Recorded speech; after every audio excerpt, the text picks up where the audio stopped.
Bismillahirrahmanirrahim. Assalamualaikum warahmatullahi wabarakatuh. Innal hamdalillah nahmaduhu wa nasta'inuhu wa nastaghfiruh wa na'udzu billahi min syururi anfusina wa min sayyiati a'malina. May yahdihillahu fala mudilla lahu wa may yudlil fala hadiyalah.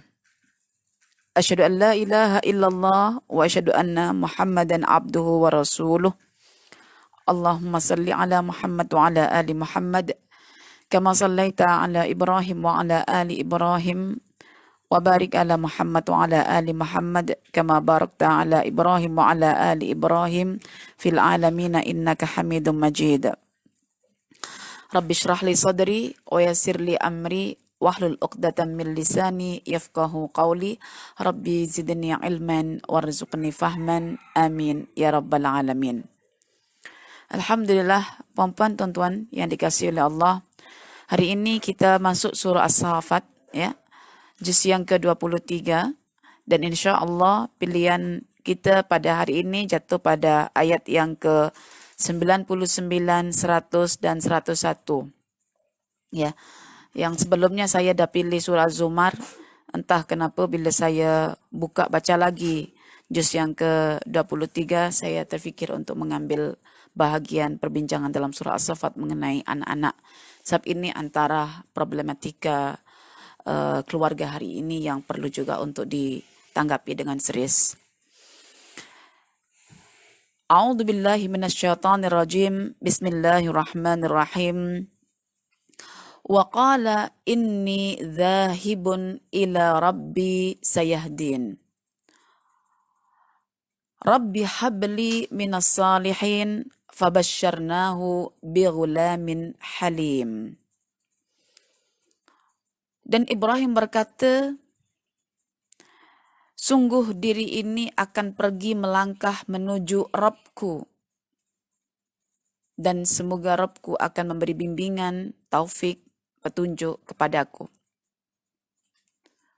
Rabb, bagilah, duhai Rabbku, duhai Tuhanku, berikanlah kepadaku anak-anak yang saleh. Maka Allah pun memberikan kabar gembira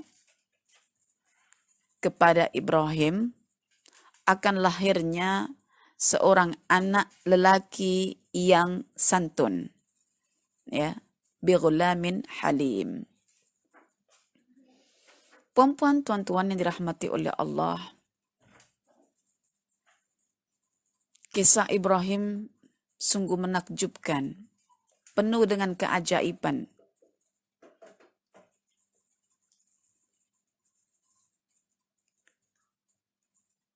Ibrahim diuji oleh Allah, diuji agamanya oleh Allah, diuji dunianya juga oleh Allah. Mengapa Ibrahim diuji oleh Allah? Sebab hakikat hidup itu adalah mendatangi Tuhan untuk lulus dalam segala bentuk ujian. Dan Allah mengatakan tentang Ibrahim ini, wa idzibtala Ibrahim rabbuhu bikalimatin fa'atammahun, dalam surah Al-Baqarah ayat 124. Semua jenis ujian yang Allah berikan yang berat-berat itu dijalani Ibrahim dengan jayanya. Ibrahim diuji oleh Allah agamanya ketika duduk dekat Ur, ya, dekat Ur, dan disitulah tersebut yang namanya masyarakat Kaldanin, masyarakat penyembah cakrawala. Ibrahim ingin mengukuhkan keyakinan tentang kebenaran akan kekuasaan Allah, ya, melalui penyaksian terhadap fenomena alam semesta, bagi menatijakan tesis bahwa Allah lah satu-satunya Tuhan yang disembah. Lalu Ibrahim berazam untuk menghancurkan semua berhala-berhala yang disembah oleh masyarakatnya itu. Dan ketika itulah Ibrahim diuji oleh Allah dengan ujian yang besar, di mana Ibrahim dibinakan satu tempat oleh kaumnya itu, ya, bunyanan, lalu Ibrahim dilemparkan ke dalam api yang telah disediakan oleh kaumnya, ya, oleh masyarakatnya itu. Mananya Ibrahim diuji oleh Allah dengan dihumban ke dalam api yang menyala-nyala. Ujian ini dilalui Ibrahim dengan jayanya. Lalu Ibrahim berkata, inni dzahibun ila rabbi, sungguh diri ini akan pergi menuju Rabb. Maknanya hidup itu hanya melangkah, mendatangi, dan yang didatangi di dunia itu adalah Allah, dan Allah itu disebut dengan Rabb. Ya. Ya, kalau ada kata ja'a rabbahu, dzahibun ila rabbihi. Bermakna hidup itu adalah mendatangi ujian yang datang silih berganti, ujian kenikmatan ataupun ujian berbentuk musibah, yang itu datangnya daripada Allah, Rabb, pengatur, pendidik, ya, Rabbul Alamin, supaya manusia itu boleh dijadikan seperti sebatang emas yang murni. Bukan hanya itu, Ibrahim juga diuji oleh Allah dunianya, di mana Ibrahim diminta untuk menyembelih anaknya sendiri, yaitu Ismail. Yang Ismail inilah yang masuk dalam doanya, Rabbi habli minas salihin. Tetapi Ibrahim juga mampu menjalani dengan jayanya ujian tersebut. Jadi ujian agama, ujian dunia telah dilalui oleh Ibrahim alaihissalam. Baik. Lalu perbincangan kita di sini adalah pertengahan sebelum Ibrahim diuji oleh Allah melalui anaknya, dengan Ibrahim yang telah diuji oleh Allah melalui kaumnya itu. Ya. Jadi Ibrahim ketika berdakwah kepada masyarakatnya dan juga berdakwah kepada ayahnya tak sukakan dia, ayahnya mengusir dia. Akhirnya Ibrahim pergi meninggalkan ayahnya, pergi juga meninggalkan kaumnya. Ketika pergi itulah Ibrahim mengatakan, qala inni dzahibun ila rabbi sayahdin. Ya. Satu ayat ini walaupun singkat, itu dah menjelaskan tentang siapa Ibrahim, dan juga boleh membuat kita bertanya, siapakah kita di hadapan Ibrahim ini? Di mana posisi saya? Apabila kita perhatikan kata-katanya Ibrahim, inni dzahibun ila rabbi, sungguh diri ini akan pergi melangkah menuju Rabb, bukan menuju Allah, menuju Rabb. Bermakna itu adalah mendatangi sesuatu yang besar. Ya. Karena akan terkait dengan tarbiyah Allah. Jadi Allah itu mendidik kita sebelum kita akan mendidik anak-anak kita, maka Ibrahim menempah dirinya, ya, berjalan jauh, tetapi tujuannya jelas, dzahibun ila rabbi. Kalau kita mungkin sudah habis kita punya visa dekat Malaysia, nak gimana ya? Kita memikir tentang tujuan tempat kita nak pergi mana. Tetapi Ibrahim sudah meletakkan arah tujuannya adalah Rabbi. Maka walaupun dia nanti pergi ke Kan'an, negeri Kan'an, nanti pergi melintasi ke Mesir, dari Mesir ke Haran, nanti semua Palestina apa semua, itu tidak ada kata-kata negeri yang dia sebut, yang ada cuma inni dzahibun ila rabbi. So di sini ayat ini menunjukkan akan keikhlasan Nabi Ibrahim alaihissalam. Dan keikhlasan yang diberi yang ada pada Ibrahim itu adalah kurnia dari Allah, seperti yang Allah jelaskan dalam Al-Quran surah Sad ayat yang ke-46. Inna akhlasnahum bi khalisatin dzikraddar. Allah memberikan akhlak kepada Ibrahim berupa keikhlasan. Keikhlasan itu adalah ingat hanya Allah, ya, ingat hanya kepada Allah, ingat hanya kepada akhirat, dan ingatan itu dipanjangkan lagi Ibrahim kepada kaumnya, ya, kepada masyarakat. Jadi ayat 99 ini bagi kita adalah kata kunci sebelum kita berpikir untuk mendidik anak-anak kita. Ya. Jadi kata kuncinya adalah kita sebagai seorang ibu, sebagai seorang ayah, mesti meletakkan diri sebagai hamba Allah, bukan hamba dunia. Maknanya meletakkan diri sebagai hamba Allah, kemanapun langkah kita arahkan kepada Rabb kita, Rabbi. Ya. Rabb itu adalah pendidik. Ya. Jadi kita akan dididik oleh Allah, maka kita serahkan diri kita kepada pendidik yang sepatutnya. Dan bagaimana cara Allah mendidik? Ar-Rahman Ar-Rahim, yaitu dengan memberikan rahmatnya, ya, nikmatnya, kadang-kadang juga akan memberikan musibah. Semua itu adalah sebagai roda kehidupan manusia yang untuk mengangkat darjatnya supaya nanti boleh berjumpa Allah Ta'ala di akhirat. Jadi itu Rabb, ya. Kata Rabb, maka muncul namanya tarbiyah. Maknanya Allah sebagai Rabb itu akan mendidik hamba-hambanya menuju kesempurnaan secara bertahap-tahap, artinya melalui ujian-ujian, ujian kenikmatan atau ujian kepayahan akan dilalui oleh manusia. Itulah hakikat pendidikan Allah untuk hamba-hambanya. Ar-Rahman Ar-Rahim. Dan kelak kita akan berjumpa Allah sebagai Malik Yaumiddin. Oke. Jadi ayat 99 ini, puan-puan tuan-tuan, letakkan garis zahibun ila rabbi, itu menunjukkan keikhlasan Nabi Ibrahim. So ini yang dimiliki Ibrahim sebelum lesannya mengucapkan kata Rabbi habli minas salihin. Kadang-kadang kita ini tak memperhatikan syarat untuk memperoleh zuriat yang saleh, yang qurrata ain, yang thayyibah. Tetapi kita ini banyak terjebak oleh persepsi buruk kita sendiri ya. Jadi sebetulnya ayat ini setidaknya dapat meluruskan kita punya persepsi ya, bahwa seringnya kita berdoa kepada Allah, antara doa dengan praktis yang kita buat itu berlaku gap.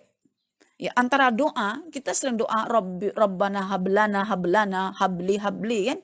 Tapi antara doa itu dengan praktisnya selepas doa itu macam ada gap, tidak nyambung.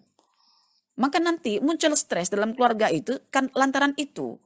Kita tak faham apa makna hibah itu sendiri. Kita pun tak faham apa makna qurrata ain, kita pun tak faham apa makna salihin, kita pun tak faham apa makna thayyibah. Oke. Jadi pada ayat yang ke-99 kita tak payah bincang panjang lebar sangat. Yang jelas Ibrahim adalah seorang pribadi yang pekerjaannya itu mendatangi Rabbnya untuk menerima ujian. Dengan hatinya yang salim itu dia berjaya mendepani semua jenis ujian. Tak kisah ujian dalam agamanya, tak kisah ujian dalam dunianya, dua-duanya dilalui dengan jayanya, dan itu diiktiraf oleh Allah dalam surah Al-Baqarah, surah yang kedua ayat 124. Ya, wa idzibtala Ibrahim rabbuhu bikalimatin fa'atammahun.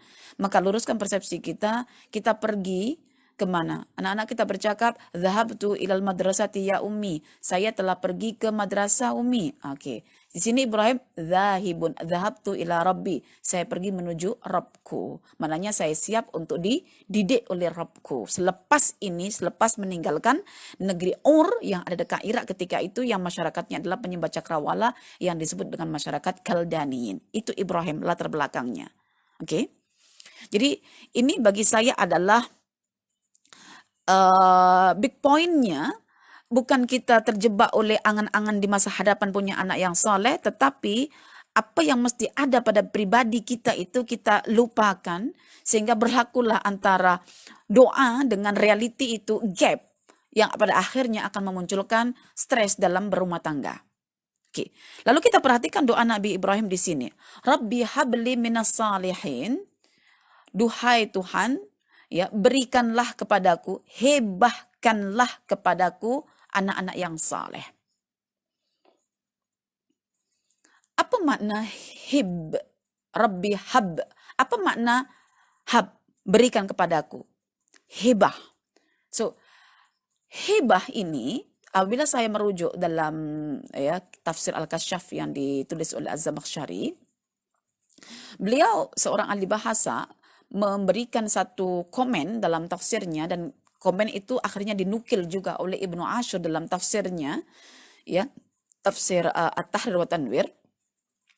Kata Az-Zamakhsyari dalam Al-Kasyaf, selalunya kata hibah dalam Al-Quran akan disandingkan dengan anak. Hibah itu digandingkan dengan anak. Maka kita akan dapatkan Rabbi habli minas salihin. Surah As-Saffat ayat yang ke-100. Rabbana hablana min azwajina wa dhurriyyatina qurrata a'yun. Ya. Hab juga.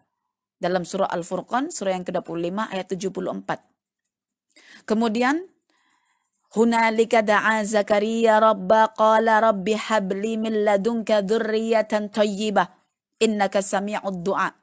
Surah Ali Imran ayat yang ke-38. Itu hebah-hebah. Bahkan ketika malaikat ya alaihissalam datang menjumpai Maryam, apa kata malaikat? Ya.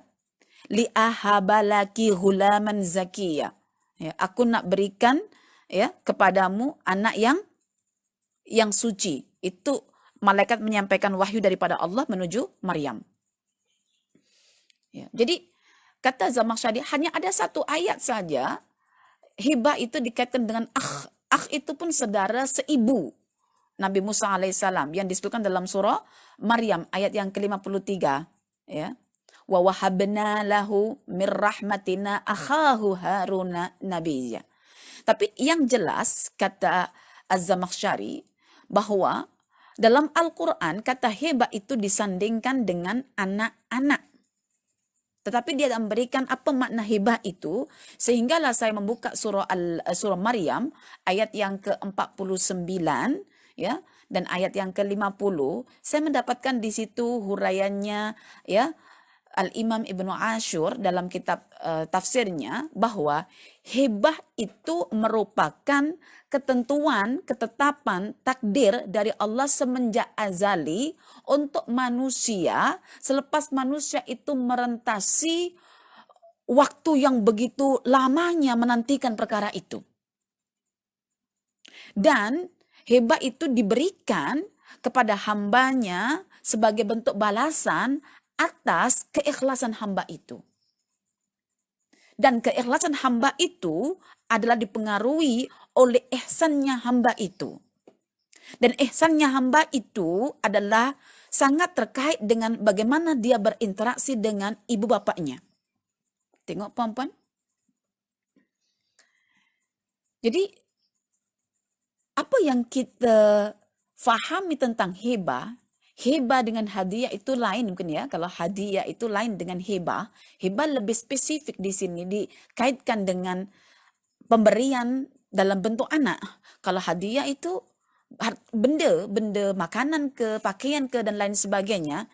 Tetapi Allah tak mengatakan dalam Quran itu anak itu hadiah, tapi anak itu adalah merupakan hibah. Ya. Jadi hibah dengan hadiah berbeza. Itu hibah dalam pandangannya Ibnu Ashur. Apabila kita memikirkan tentang pandangan itu, kita boleh ambil titik temunya. Betul lah kiranya Ibrahim dimulakan inni dhahibun ila rabbi. Itulah bentuk keikhlasan Ibrahim. Cuma masalahnya bagaimana seseorang itu boleh ikhlas? Itu pertanyaannya karena kita sudah teringinkan punya anak soleh. Ya, jadi ikhlas ini kita boleh kaitkan dengan ayat selepasnya pada ayat yang ke-110 kadzalika najzil muhsinin.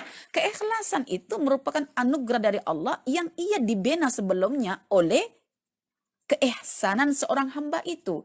Jadi atas ihsannya seorang hamba ya berbuat baik kepada ibu bapaknya ya atas dasar Allah yang memerintahkannya, maka Allah akan mengkurniakan anak yang berbuat baik kepada ibu bapaknya. Ya. Jadi ada hubungan dengan ihsan wa kadzalika nazil muhsinin. Jadi kita pun ada satu optimisme dalam diri bahwa kalau hibah itu dilatar belakangi sebagai bentuk hadiah dari Allah ya, sebagai bentuk pemberian ya, sebagai bentuk pemberian dari Allah, minta maaf, sebagai bentuk pemberian daripada Allah, itu bermakna puncanya kalau kerana keihsanan kita berusaha bukan untuk menginginkan engkau mesti soleh wahai anakku, tapi kita akan berusaha siapa saya sekarang ini sehingga saya menginginkan anak soleh. Ya, macam kita tidur sekian lama misalnya, tetapi waktu periksa kita ingin berjaya, sementara kita hari-hari isi dengan tidur. Adakah itu akan membuahkan kesuksesan dalam hidup? Tentu tidak. Karena itu, kita semua teringin memiliki anak yang saleh, tetapi syaratnya kena ikhlas, dan ikhlas itu dibina atas dasar keihsanan, maknanya makrifat terhadap Allah, seolah-olah Allah itu menyaksikan kita, seperbuatan baik kita dilatar belakangi oleh keyakinan kita bahwa Allah itu melihat dan menyaksikan kita.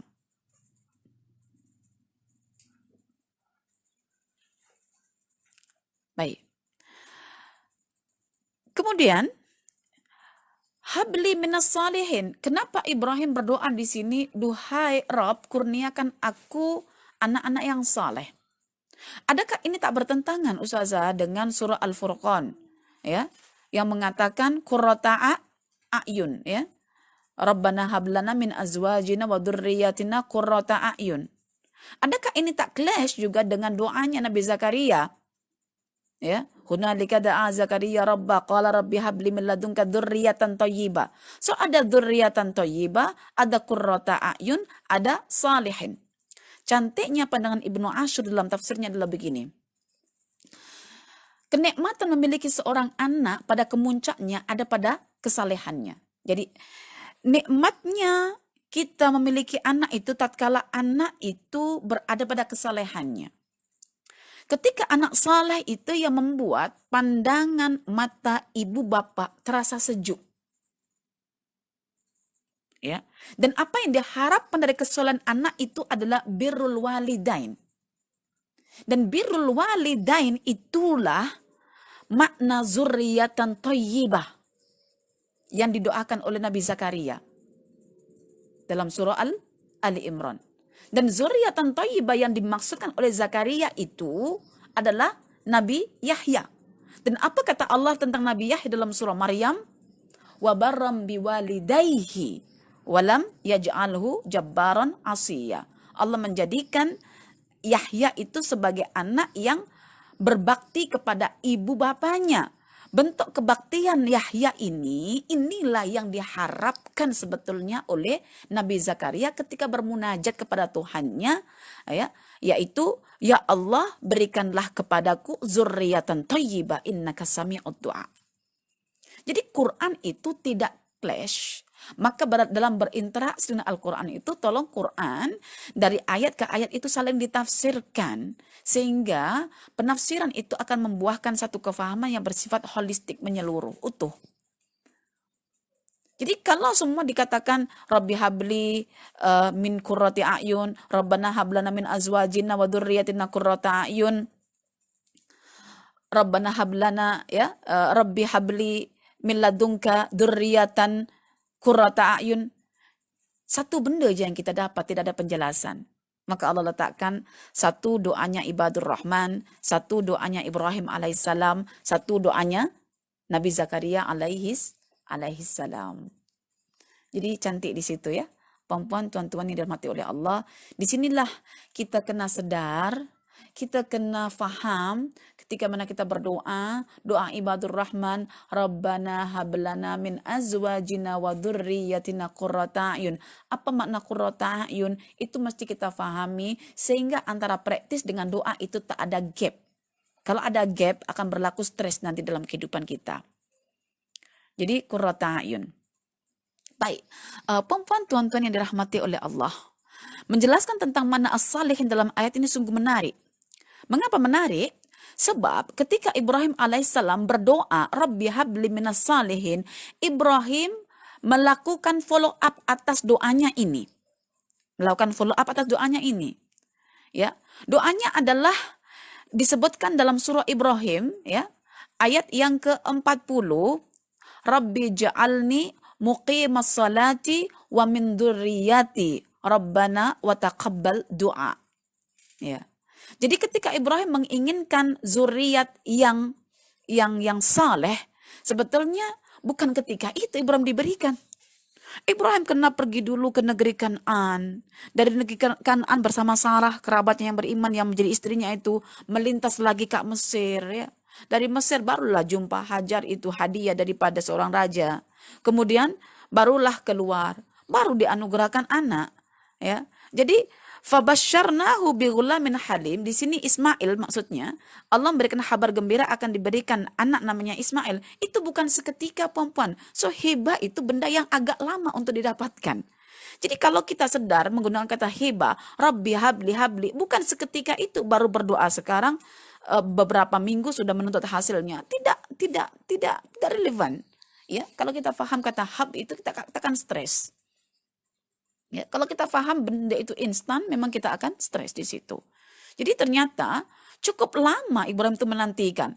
Saya baca dalam tafsir Ibnu Asyur itu, saya kumpulkan ayat yang sama, saya rujuk tafsir yang sama itu. Subhanallah, kata dia, Ibrahim kena merentasi dulu negeri-negeri yang lain, dan itu sudah masuk negara-negara, bukan negeri dalam satu negara. Ya, bayangkan sampai ke Palestina, ya, sampai di negeri Kan'an, pergi ke Mesir, nanti ke Haran, nanti ke Mekah. Ya Allah. Jadi Yang jelas di sini adalah bahwa untuk mendapatkan zuriat ya yang saleh itu di dalam bingkai hibah dari Allah Ta'ala itu, sama ada Ismail ataupun Isa atau Yakub, itu kena waktu yang lama Ibrahim mendapatkannya. Ya. Kadang-kadang saya juga memikir kenapa Isa alaihissalam itu dikatakan hebat dari Allah untuk siapa? Untuk Maryam. Kita masih ingat apa yang dikehendaki oleh ibunda Maryam, ibundanya Maryam itu Hana. Ya. Keinginan dia, Allah bagi heba itu melalui jarak dulu, yaitu lahirnya Maryam, baru Allah bagi heba kepada Maryam itu, yaitu seorang anak yang zakiya, gulaman zakiya. Masya Allah. Jadi perempuan tuan-tuan, kata fa di sini, fa itu huruf yang bukan segera, tetapi memerlukan ya jarak yang cukup lama ya.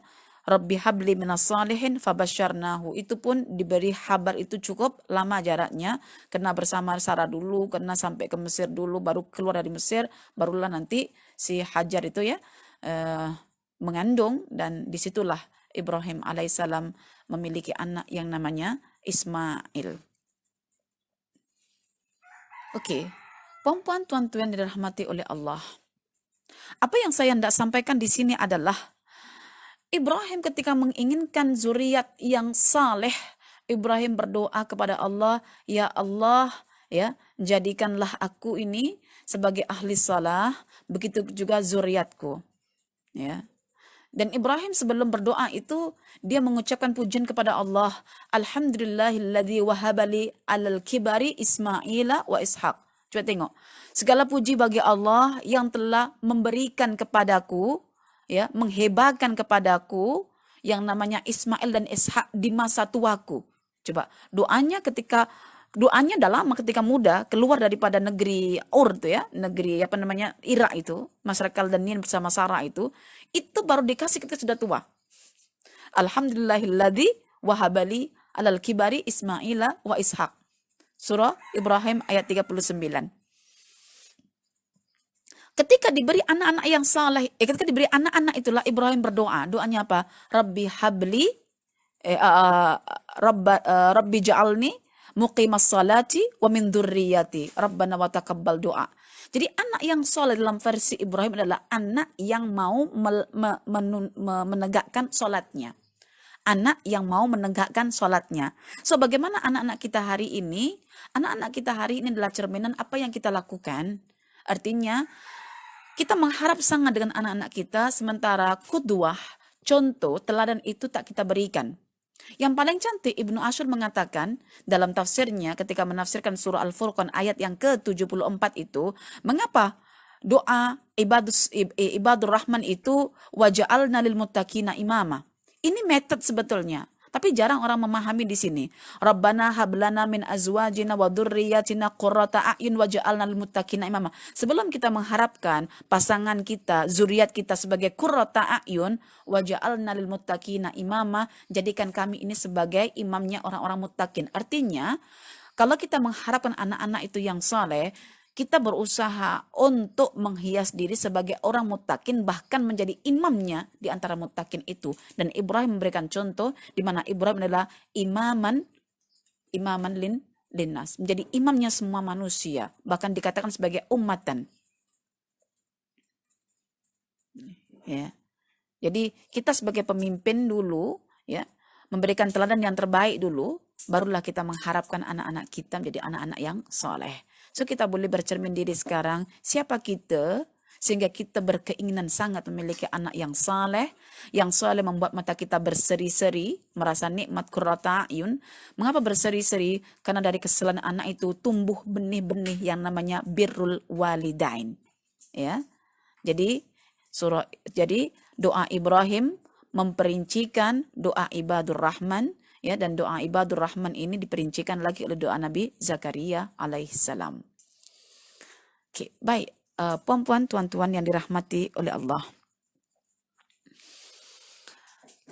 Apabila kita berpikir lebih jauh lagi untuk mendapatkan zuriat yang saleh, zuriat yang beriman, itu mesti melalui beberapa proses yang tanpa proses itu sangat tidak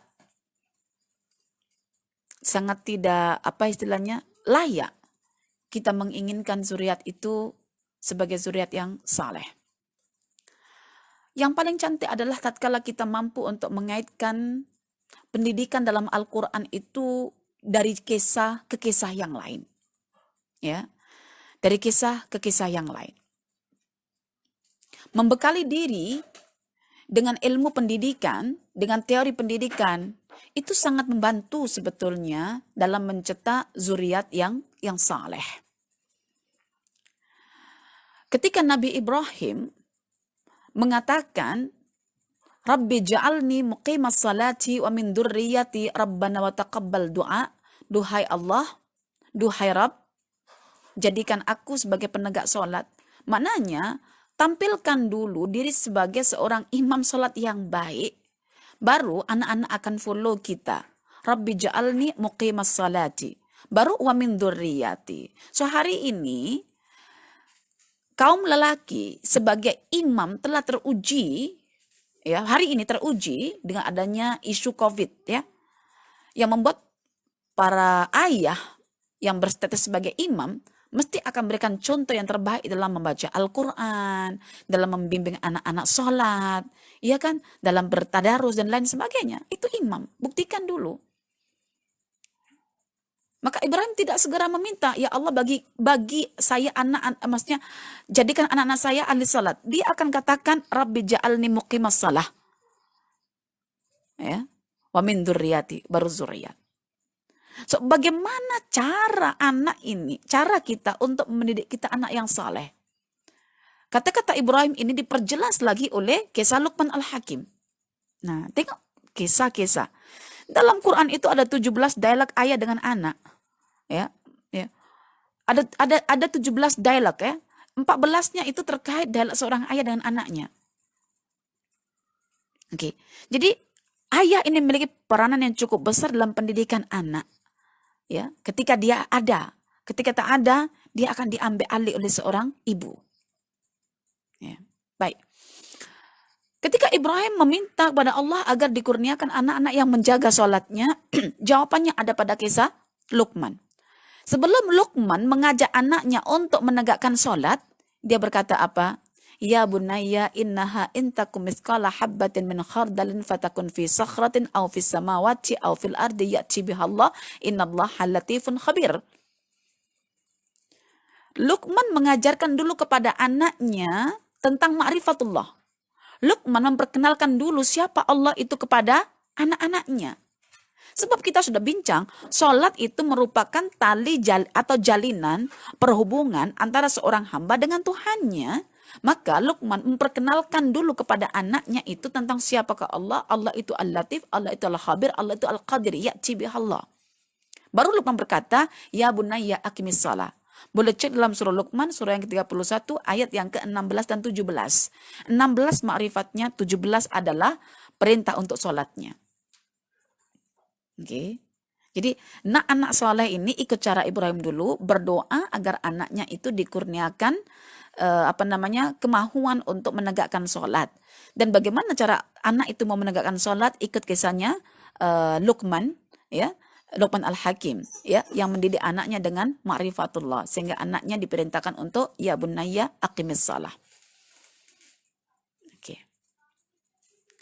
Apabila anak itu sudah mengenal Allah dan karena mengenal dia melaksanakan sholat karena Allah, maka anak ini akan membuahkan akhlak yang bagus atas perilaku sholatnya, atas pemikirannya. Karena itu perempuan, apa yang paling penting untuk kita berikan pada anak-anak kita hari ini adalah pemikiran tentang Allah.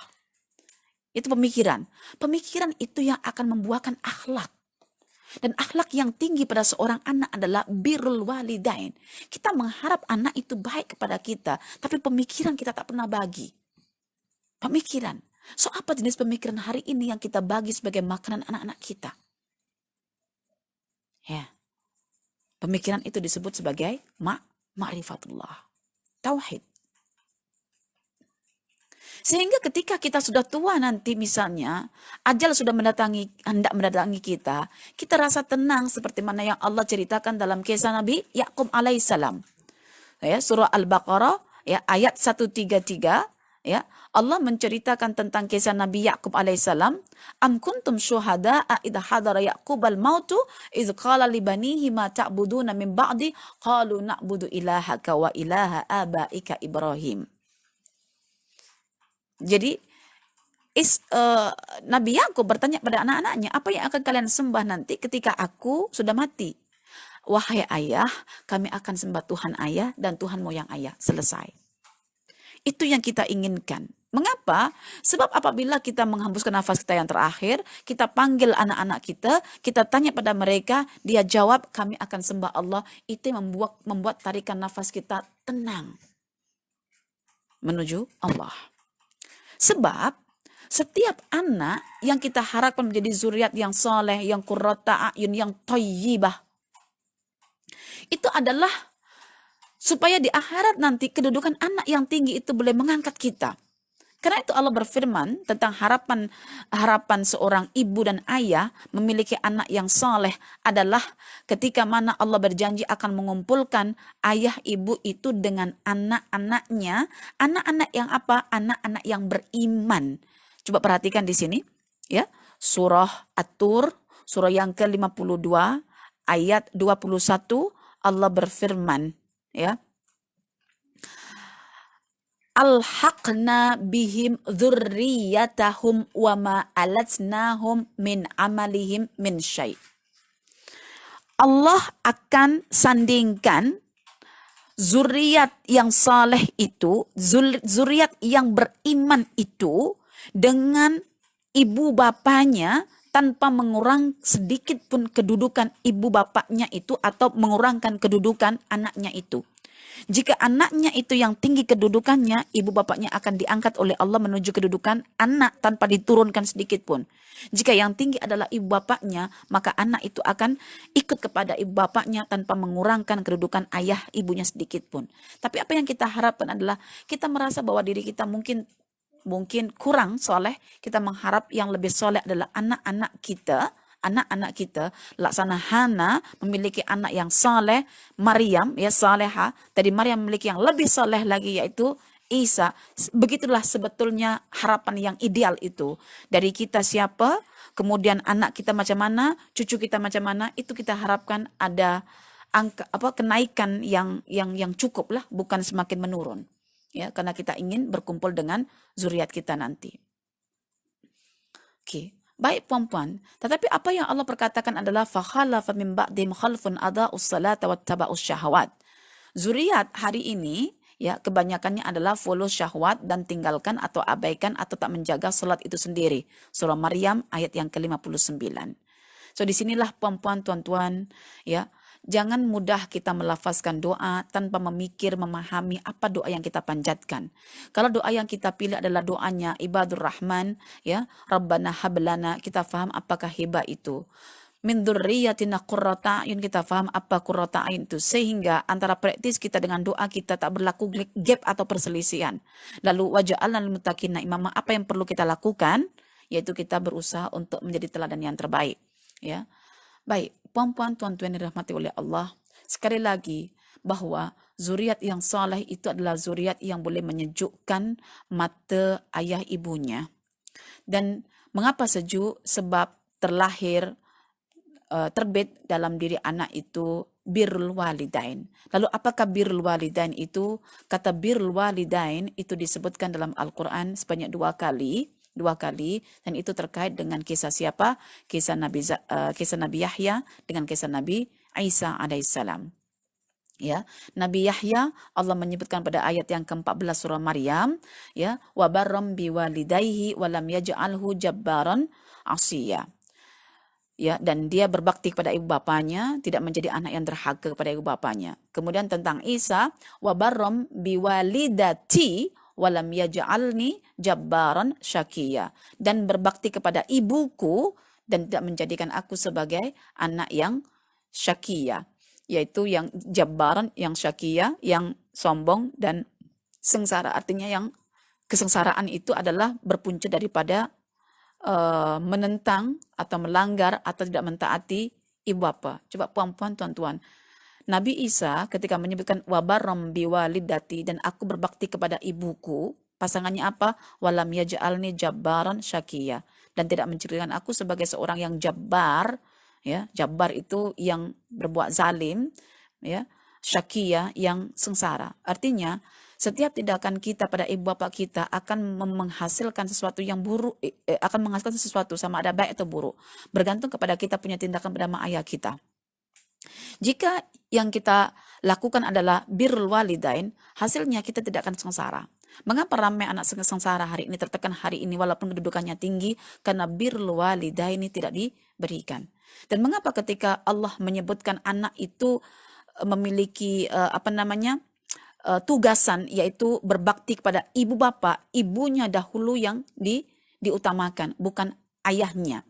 Al-walidaini itu adalah ibu bapa. Ibu bapa artinya apa? Menisbah kepada ibu yang melahirkan. So mari kita istilahnya perkenalkan, ya, kepada anak-anak kita mengenai kisah Nabi Isa, mengenai kisah Nabi Zakaria, dengan menitik beratkan pada aspek bir itu. So, bir itu apa? Kalau kita sudah kenalkan pada anak kita akan tahu bir. Bir itu adalah kebaikan, berbuat baik, berbakti. Berbakti itu maknanya adalah melakukan kebaikan kepada ibu bapa, walaupun ibu bapa itu melakukan sesuatu yang kita tidak menyukainya. Ya. Ibaratnya ketika ibu bapak kita sudah semakin unik keadaannya, kita diminta untuk berbuat baik merata-rata. Berbuat baik tanpa berpada-pada begitu. Karena bir itu berasal dari kata bar. Bar itu daratan, luas. Maknanya kebaikan seorang anak kepada ibu bapak itu jangan terbatas. Ya, jangan terbatas, tapi luaskan seperti luasnya daratan. Dari asal kata bar. Kemudian ada bur. Bur itu gandum. Perhatikan dalam satu tangkai gandum itu, dia akan memiliki banyak butir-butir di situ. So kalau buat sesuatu itu, banyakkan kalau kepada ibu bapak kita.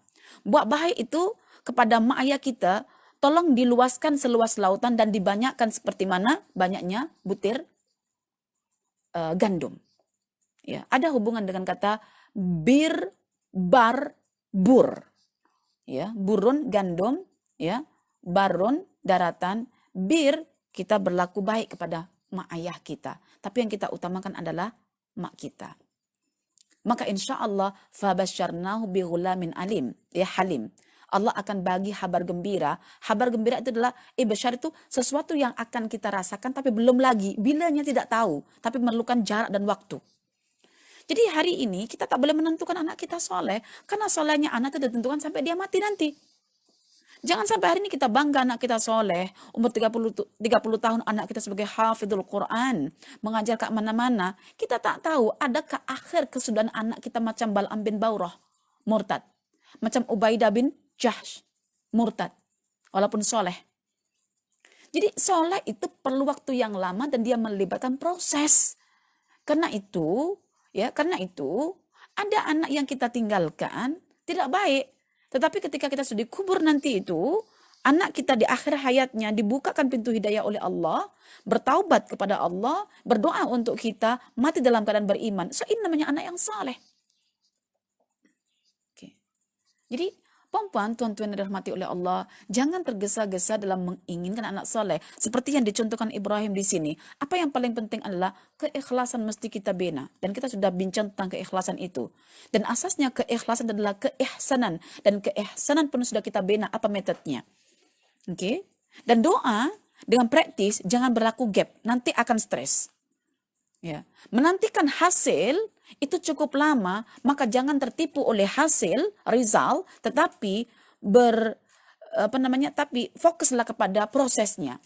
Ya, 3 ayat ini cantik, yang ayat yang 99 menjelaskan tentang metodenya, tentang asbabnya, kemudian yang ke-100 ayat yang ke-100 menjelaskan tentang tentang permohonan Ibrahim. Kemudian ayat yang ke-101 menjelaskan tentang rizal atau hasil.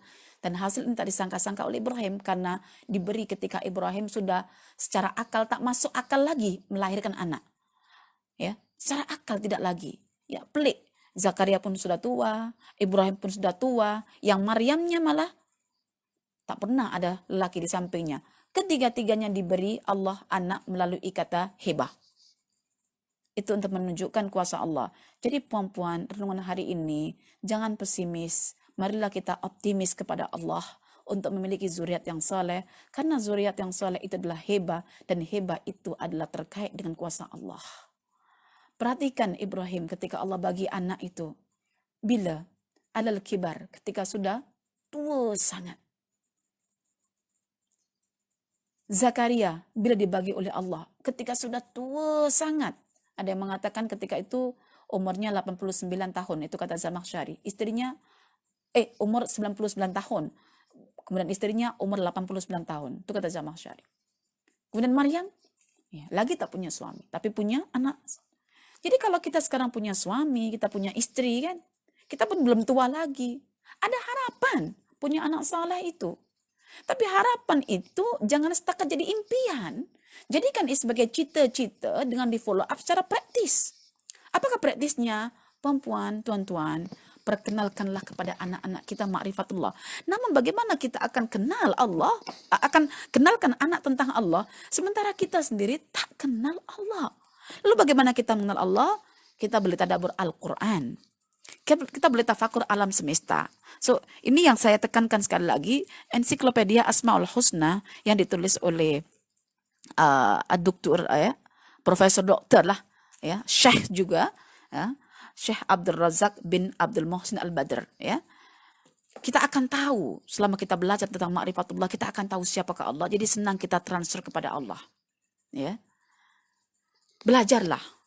Karena anak-anak dihadirkan supaya kita dekat dengan Allah. Anak-anak dibuat oleh Allah memberikan masalah kepada kita supaya kita boleh mencari solusi atas masalah itu, dan solusinya akan kembali pada Al-Quran dan Sunnah Rasulullah. Maka kita akan menjadi baik karena kita memiliki anak-anak yang bermasalah. Karena itu, puan-puan, tuan-tuan, ya, apa yang paling penting di sini perlu digarisbawahi adalah segala sesuatu itu adalah merupakan takdir Allah. Dan takdir Allah itu berasaskan pada kehendaknya. Dan kehendak Allah itu juga ada hubungan dengan ikhtiar manusia. So, ikhtiar kita apa hari ini? Apa pilihan kita? Nak memiliki anak yang soleh? Mari kita tempuh cara Ibrahim. Mari kita tempuh cara Zakaria. Mari kita tempuh cara Ibadur Rahman. Mari kita tempuh cara Yakub alaihissalam. Dan mari kita tempuh lagi para pendidik yang telah diiktiraf dalam Al-Quran itu. Termasuklah kalangan ibu-ibu semuanya. Ismail berada dalam asuhan ibundanya Hajar, ya. Maka seandainya kita tak memiliki suami, kita memiliki suami pun tidak ada tentang bab agama misalnya, jadilah seorang ibu yang ibu itu menjadi madrasah bagi anak-anaknya, ya. Baik, dan perbekalilah ilmu pendidikan itu mengikut Quran dan Sunnah. Karena hakikat kita hidup di sini adalah dididik oleh Allah dan berusaha untuk mendidik anak-anak kita. Ada satu bacaan yang paling bagus yang saya rekomen karena ini ditulis oleh seorang profesor dalam bidang tafsir, yaitu Profesor Dr. Salman Harun. Dan ketika saya membuat satu seminar tentang teori pendidikan dan juga pendidikan anak berasaskan Asmaul Husna, saya baru dapat beberapa bulan lepas je tentang buku ini. Dan subhanallah, ayat-ayat Quran disusun secara baiknya. Siapakah pendidik itu, siapakah objek pendidikan itu, apakah subjek pendidikan itu, bagaimana metodenya, disusun dengan baiknya oleh Profesor Dr. Salman Harun. Jadi buku ini paling tidaklah saya boleh katakan boleh kita ambil sebagai bacaan kita untuk menutupi kekurangan dalam bacaan kita ketika kita fokus kepada pembacaan tentang konsep pembelajaran yang ditulis oleh Benjamin S. Bloom, ya. Mungkin ini boleh kita katakan sebagai satu solusi yang terbaik lah, yang merujuk kepada Al-Quran itu sendiri. So, akan dijelaskan apa makna tarbiyah itu dan bagaimana cara mendidik anak-anak itu akan ditunjukkan metodenya, objeknya, tujuannya dan lain sebagainya, ya. Tafsir At-Tarbawi, ya, nilai-nilai pendidikan, ya, dalam Al-Quran, mendidik anak-anak atau mendidik anak didik orang lain. Baik, perempuan, tuan-tuan yang dirahmati oleh Allah, apa yang boleh kita hadirkan pada renungan hari ini adalah kita memang bukan seorang nabi, itu sudah pasti. Tetapi Allah menghadirkan kisah-kisah para nabi, itu adalah sebagai teladan bagi kita. Marilah kita hindarkan satu perkataan yang jelas, aku ini bukan seorang nabi atau aku bukan malaikat. Mari kita hindarkan perkataan tersebut. Karena perkataan tersebut sudah mendatangkan sikap skeptis atau pesimis dalam diri kita. Ya. Allah membuka lebar-lebar pintu hidayahnya, pintu pemberiannya kepada hamba-hamba yang menghendakinya. Ya. Marilah kita tengok ke belakang. Siapa ibu bapak kita? Apa yang kita lakukan untuk mereka sebetulnya? Apa perlakuan kita pada mereka selama ini? Kita mengadukan anak-anak kita kepada mak ayah kita. Mak, anak-anak saya ini. Mak kita akan ketawa. Engkau pun lebih kurang macam itu. Nah, apa jawab kita? Tak boleh jawab apa-apa. Mari kita perhatikan apa perlakuan kita hari ini kepada mak ayah kita yang masih hidup. Atau kepada mak ayah kita yang sudah mati. Apa perlakuan kita? Wa kadzalika najzil muhsinin. Allah mengatakan Ibrahim dibalasi semua itu karena ihsannya. Pernahkah kita membuka Al-Quran apa makna ihsan? Apa yang Allah katakan untuk kita? Wa qada rabbuka alla ta'budu illa wa bil walidaini ihsana. Ketika kita mengharap anak-anak kita soleh, ketahuilah status kita pun sebagai seorang anak hari ini. Sampai bila-bila kita jadi anak, walaupun mak ayah kita mati, tetap kita sebagai anak. So kita boleh ihsan kepada ibu bapak kita. Kita boleh birrul kepada ibu bapak kita. Kita boleh berdoa juga untuk ibu bapak kita. Ketika mereka masih hidup atau ketika mereka sudah mati pun, tetap mereka memiliki hak untuk kita pergaul dengan baik. Dengan doa kita, dengan bir kita, dengan ihsan kita. Jangan kita berpikir tentang benda kehadapan anak-anak kita, anak-anak yang soleh. Namun kita lupa akan masa lalu kita. Apa yang kita buat dengan mak ayah kita. Mari sekarang kita perbaiki. Layaknya seorang Ibrahim. Diberikan oleh Allah zuriat Ishak wa Yaqub. Kenapa? Karena dia telah mengabdikan dirinya kepada Allah dengan berbakti kepada bapaknya, ibu bapaknya. Walaupun bapaknya itu sebagai seorang yang digelar kafir. Perbaiki hubungan kita dengan mak ayah kita hari ini. Ya, sebenar raya nanti kita datang, ya, yang dekat, yang di Selangor, kita datang, kita minta maaf kepadanya, murni minta maaf karena kita sebagai seorang anak, dan insya Allah kesolehan kita nanti akan mengalir kepada anak kita, seperti mana yang dikatakan oleh Al-Qahtani dalam kitab Tarbiyatul Aulad. Wa aslih li fi dzurriyyati, surah Al-Ahqaf ayat yang ke-15. Wa aslih li fi dzurriyyati, tolong jadikan kesalehanku ini ya Allah mengalir sampai kepada anak-anak kami, anak-anak cucu kami. Kita berharap kesalahan kita adalah mengalir. Ya, wa aslih li fi dzurriyyati. Itu doa yang kita baca ketika kita umur 40 tahun karena kita sudah menginginkan zuriat yang baik. 40 tahun kita sudah memiliki cucu sepatutnya. Karena itu ketika umur 40 tahun, itu umur yang matang secara akal. Secara akal matang, secara jasad pun lebih matang lagi. Lalu dimintalah di situ pada umur 40 tahun, kita diminta untuk banyak-banyak bertaubat kepada Allah, mengingat jasa baik ibu bapak kita. So kita kembali ke masa lalu kita ingat emak ayah kita baik kepada mereka. Lalu kita berharap wa aslih li fi dzurriyyati, kesolehan kita pada emak ayah kita itu akan mengalir kepada zuriat kita. Ustazah, mak ayah sudah tiada, doakan mereka. Rasulullah Shallallahu Alaihi Wasallam meriwayatkan dalam hadis, ya, dalam sabdanya, malaikat akan menghentikan siksaan kepada ahli kubur tatkala malaikat mendengarkan istighfar seorang anak untuk ayah ibunya yang tengah disiksa itu. Bi istighfari waladika lak, hadis sahih. Ya, kata malaikat, aku menghentikan hukuman ini karena aku mendengar istighfar anak-anakmu. Maka Ibrahim mengajarkan kepada kita, Rabbana Rabbana ghfirli wali walidayya walil mu'minin yauma yaqumul hisab. Surah Ibrahim ayat yang ke-41. Bahkan Nabi Muhammad SAW mengajarkan doa yang terbaik, yang tak payah campur-campur dengan yang lain. Rabbi ghafirli wali walidayya warhamhuma kama rabbayani saghira. Ya. Puan-puan, tuan-tuan yang dirahmati oleh Allah. Mungkin nanti Ramadan ini saat yang terbaik bagi kita kembali pada mak ayah kita. Sayangi mereka selagi mereka masih ada. Semoga keredaan mereka terhadap kita yang bersikap baik kepadanya, yang membuat matanya berseri-seri menengok kita, melihat kita, dapat mengalirkan keredaan juga menuju anak-anak kita. Dan ingatlah, kata ihsan dalam Al-Quran lebih banyak diarahkan ihsanul walidain. Tuan-tuan semuanya, ya, jaga perasaan istri-istri, karena tuan-tuan tersanjung disebabkan ada istri yang mengandung. Tanpa ada istri mengandung, tuan-tuan tidak akan disebut sebagai walad. Seorang ayah yang melahirkan tidak mungkin, yang ada adalah seorang ibu yang melahirkan.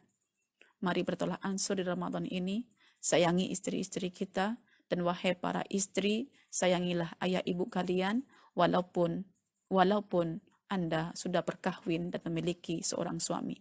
Ketaatan untuk Allah dan Rasulnya, ketaatan seorang istri juga kepada suaminya apabila memerintahkan yang baik. Apabila suami memutus hubungan kita dengan ayah kita, ketahuilah dia tengah bermaksiat kepada Allah. Aqulu qauli hadza wa astaghfirullah li wa lakum. Wassalamualaikum warahmatullahi wabarakatuh.